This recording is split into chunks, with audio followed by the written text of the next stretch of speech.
Olá, bom dia pessoal, tudo bem com vocês? É um prazer eu estar aqui falando com vocês. Hoje a tia Corrinha vai dar aqui uma revisada gramaticalmente. Vamos ver. O nosso conteúdo é vozes verbais. O que é isso, tia Corrinha? Que palavra é essa? O que é que significa isso? Voz verbal. Voz, né? E verbal significa verbo, né? Quando é que eu vou chamar um verbo de voz ativa? Vamos ver o que é isso. A voz ativa ocorre quando o enunciado evidencia que o sujeito pratica a ação, também chamado de sujeito agente. O sujeito é quem pratica a ação, ou seja, o agente da ação. Ou seja, quando o sujeito da oração é quem está praticando uma ação, eu vou chamar esse sujeito de sujeito agente. Agente é aquele que pratica a ação. Isso, então, quando o sujeito é quem pratica uma ação, esse verbo vai estar na voz ativo. Exemplo, vejam aí a frase e a imagem. O pai beija a filha. Então, o pai é o sujeito, né? Eu vou chamar ele de sujeito agente. Por quê? Porque ele é quem está praticando a ação de beijar a filha. Nesse caso, o verbo beijar está na voz ativa. Então, chamamos de voz ativa o verbo. O nome do sujeito que está praticando essa ação, eu chamo de sujeito agente.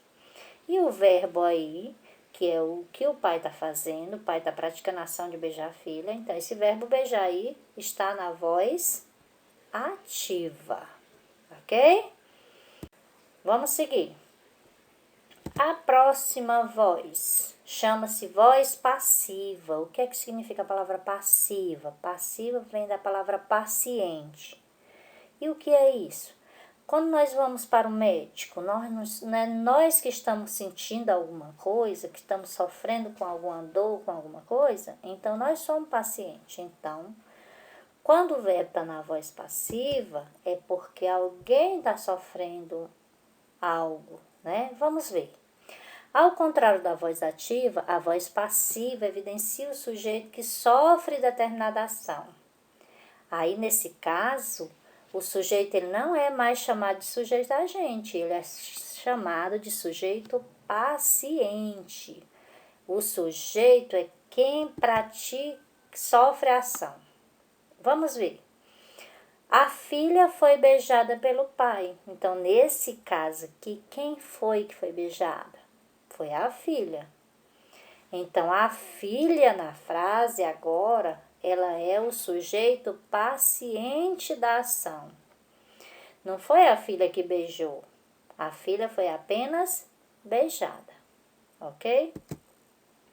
Outra frase. Os filhos são educados pelos pais. Quem são educados pelos pais? Os filhos. Os filhos são sujeitos pacientes aí nessa oração. E os verbos foi beijada e são amados estão na voz passiva. E aí você vai observar que o verbo, quando está na voz passiva, vai ter momentos em que as frases vão aparecer dois verbos, aí, ó, foi beijada e são amados. Então, nesse momento, você pode perguntar. Vocês lembram lá da terceira e quarta questãozinha que eu passei segunda-feira? Onde tinha frases na voz ativa que eu pedia para você transformar na voz passiva. Frases na voz passiva que eu pedia para vocês transformar na voz ativa. Ok? Por exemplo, vamos pegar uma frase que está na voz ativa. O pai beija a filha. Aí você vai transformar na voz passiva. Aí você vai dizer, a filha foi beijada pelo pai, né? Transformei. Eu vou pegar essa frase bem aí, que diz assim, os filhos são educados pelos pais. Não está na voz passiva? Vamos transformar na voz ativa. Quem é que estava educando os filhos? Não eram os pais? Então, vamos colocar pais lá para o início da frase. Os pais educam os filhos. Pronto, transformei, ok? Transformei o sujeito paciente, transformei no sujeito, né, agente, ok? Vamos seguir. Lembrando que a voz passiva, ela se subdivide. Ela pode ser passiva analítica ou passiva sintética. Voz passiva significa que o sujeito é quem sofre a ação do verbo. Então, e quando é que ela é passiva analítica? Quando formada pelo verbo auxiliar ser ou estar, seguido do verbo principal no particípio.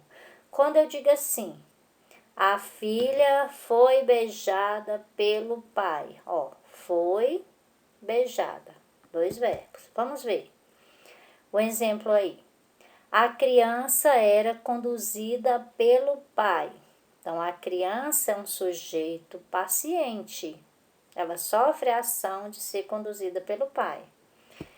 E criança, sujeito paciente, era.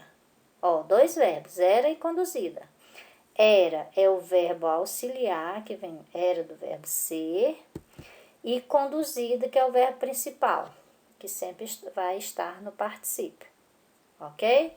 Sempre quando o verbo vir com a voz passiva analítica, vem sempre 2 verbos, um verbo auxiliar, ser ou estar, e o verbo principal, ok? E vamos ver aqui a voz passiva sintética. Como o nome já diz, a voz passiva sintética. Sintética quer dizer sintetizar, resumir, né? Então, por ela ser mais resumida, né? Vamos utilizar o pronome apassivador se, né? Sempre vai aparecer, na voz passiva sintética, vai aparecer sempre esse pronome aí, se, para sintetizar a ideia de que algo é ou está feito por alguém. Veja os casos a seguir. Dorme-se muito aqui. Ó, dorme-se, né? Alguém dorme, né? Dorme. Você vê que o verbo tá no singular. Dorme. Pode ser alguém dorme, né?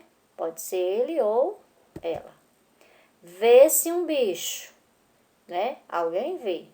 Alguém viu alguma coisa, né? Doam-se alimentos aos famintos. Olha o verbo aí, doar. Doam-se. Pode ser eles ou elas que doam alimentos aos famintos, ok? Então, sempre o verbo na voz passiva sintética apresenta esse pronome apassivador se, ok? Que também serve para indeterminar. Quando eu digo doam-se alimentos aos famintos, alguém está doando alguma coisa, que eu não sei quem é. Pode ser eles ou ela. E a última voz é a voz reflexiva. O que é isso? Reflexiva vem de reflexo. Por exemplo, quando vocês se olham no espelho, vocês veem o seu próprio reflexo, sua própria imagem. Então, vamos ver o que é que tem a ver. Na voz reflexiva, o sujeito ele é agente e paciente. Eu acabei de falar para vocês, quem pratica ação é um sujeito agente. Quem sofre é paciente.